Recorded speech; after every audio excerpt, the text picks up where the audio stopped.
Starfield is far from a perfect RPG, yet it could potentially be the RPG of a generation, despite much controversy surrounding early reviews and its launch.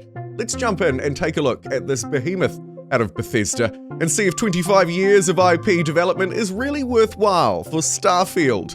My name's JumboPixel. Like, subscribe, do all the great things, and let's jump into this relatively spoiler-free look at this new RPG. Firstly, this is not a perfect experience. As I introduced in the introduction, Starfield has been met with some criticism and certainly some flaws. The first one, and this is more of a generalized one, is focused around its pacing. Critics argue that Starfield's just a bit slow, and honestly, from these introductory clips that you're looking at, it kind of is. It takes a while to get into it, there's a lot of talking, not so much a lot of acting, and you sort of do need at least around 10 hours to start to pick up all of the different mechanics. The second thing that Starfield has been criticized for is the fact that this big, expansive open world is actually a bit more restricted than we might have hoped or expected or really deserved. And by that, and you can see it on your screen here, I mean to say that all travel within Starfield is largely limited between loading screens. Now, did I expect this to be a massively simulated, realistic open world with a bajillion planets that I can fly freely between? No, of course not. I mean, firstly, that should probably take some time, and secondly, we're probably not quite at that level yet. However, it should be noted that the number of different loading screens and animations that play through as you travel, as you just witnessed, is quite large. There is not really a way that you can just run to a ship, jump in it, and fly along the surface of the planet, just above the ground, regardless of whether it's a small moon or a giant world with cities. You can, of course, as you can see, act in almost any way you like, although that will come with consequences, and we'll talk about that as we move through the video. I think it's important to note that critics are somewhat right. There's loading screens between every planet travel, between every location above world, unless you choose to run, and that could limit your immersion a little bit. However, this is a massive world, and I don't want to take away from it with that somewhat critical introduction. Of course, space travel and dogfighting in space, something we haven't even introduced yet, does play a significant role, although again here you're sort of limited within battlefields. And by that I mean here I'm flying around fighting these ships, there's lots of asteroids around. If I left this asteroid space, it would basically just be open space. Very few things to see or do, and I'm ultimately forced or pushed to fast travel to the next planet, to the next waypoint, and to the next objective. But of course it is a living world within it as well, as we save those fools from flight, or here you can see I'm using the game's Persuade dialogue system to engage with a character inside of one of the side missions. Again, another important note that while there is a lot of flexibility and openness in how you can choose to use the system and talk with the characters in the game, it does feel a little bit ring-fenced. Maybe that's just me coming from Baldur's Gate 3 though. It could be somewhat of an unfair comparison to compare an RPG world that is really a Dungeons & Dragons simulator with this kind of experience, but I thought it might be important to note just because many of you, like me, might be coming from or playing between both of these titles.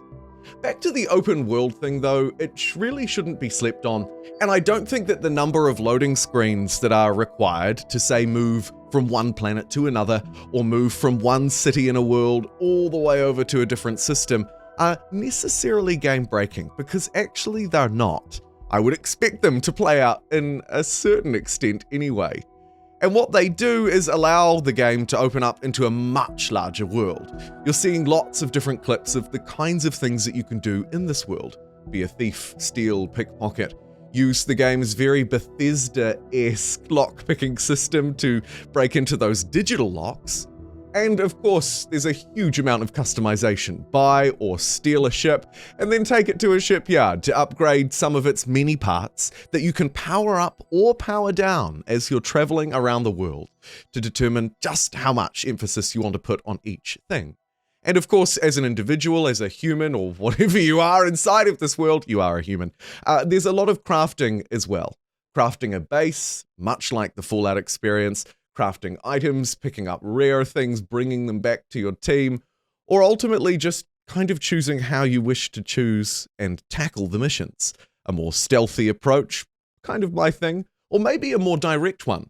There's also this leveling up system. Physical, social, combat, science, and tech traits can be leveled up to 4 times each, giving you more benefits and rewards. You get 1 skill point per level up, and you also have to complete these kind of challenges to level up those perks too, or at least unlock them.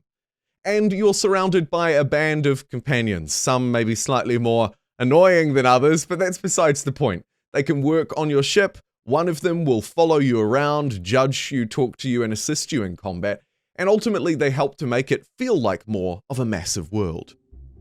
Fus Roda is my next point, and we've touched on it a little bit already, but I think it's important to note that this is a Bethesda RPG, and it expresses a lot of those things that you've come to know and love if you've played Skyrim or Fallout. Here we're looking at, and again I'll keep this relatively spoiler-free, one of the key parts that's introduced very early in the story and plays through. The slightly more fantastical idea of artifacts and temples, finding them, exploring them, and freeing them through this kind of, shall we say, dance with the stars, unlocks you powers. These powers assist with all of the other character customization, creation, and upgrade features that we've talked about, and of course, there's a system inside of the base game for rarity of weapons as well, to give you some things that we'll touch on just toward the end of the video. Powers like seeing enemies through walls, doing a kind of Fus Roda force push, and many other things. As you explore the world, you'll note that it feels maybe a little bit more living and breathing than a lot of others, at least some of the older games. However, as I think back to the cities of Skyrim, I really only note that the cities here do a job at adding more people, more buildings, but still, again, ring-fenced behind lots of different loading screens. So it doesn't ultimately feel like a truly expansive and open world in many, but not all instances, due to those little barriers. When you're out in space though, exploring the many planets, flying around in your ship, it does give me that feeling of wanting more. Space combat, of course, will also play a big role as you journey through and want more, want to explore more, find more, get better gear. And here, of course, much like the rest of the game, you could choose to play between first and third person. And the worlds that you're playing on, their gravity, their environments, whether dangerous, hostile, or otherwise, will have a big role in how you fight, whether you're flying and jetting around thanks to low gravity, or forced into more close quarters combat against, honestly, a combat system that, if you've played any Bethesda RPG, you will come to know and love, with looting, gear, leveling up, and a quick pause as we lock Grandma into our sights. Please, one like does equal one shot at Grandma, but more importantly, I'd like to ask you to subscribe. We're getting so close to our goal of 66666, all thanks to you. Now back to your scheduled viewing. Does it feel a little bit clunky? If I was being really critical, I would say, yeah, a little bit. There could be some slight smoothing up here, but by and large, it's actually a fairly fluid and fun combat experience. Being able to change between first and third person is great, and then of course you jump into your spaceship and everything's a little bit different again.